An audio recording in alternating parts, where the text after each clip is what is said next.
చిన్న పిల్లల నుండి పెద్దవాళ్ళ వరకు అందరూ ఇష్టంగా తినే బ్రేక్ఫాస్ట్ ఏంటంటే దోశ. మరి దాన్ని హెల్దీ వేలో ఇలా ప్రిపేర్ చేసుకుందామా? ముందుగా 2 గ్లాసుల కొర్రలకి హాఫ్ గ్లాస్ మినపప్పు వేసుకొని 6 అవర్స్ నానబెట్టుకోవాలి. తర్వాత ఒక 15 మినిట్స్ ముందు అటుకులు వాష్ చేసుకొని కొద్దిగా ఇలా నానబెట్టుకొని మిక్సీ పట్టుకొని బాగా మెత్తగా గ్రైండ్ చేసుకోవాలి.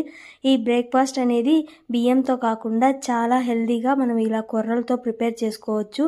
మిల్లెట్స్ తినని వాళ్ళకి ఇదైతే చాలా బాగా యూజ్ అవుతుంది. ఇంకా 7 అవర్స్ వదిలేసిన తర్వాత పిండి అనేది ఇలా బాగా చక్కగా ఫర్మెంట్ అయింది.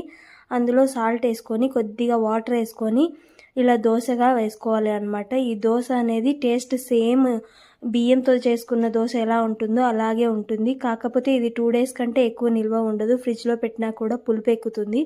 సో ఇన్స్టెంట్ 1 ఆర్ 2 డేస్కి అయితే ఇది ఇలా ప్రిపేర్ చేసుకోవచ్చు హెల్దీగా. అంతే అండి.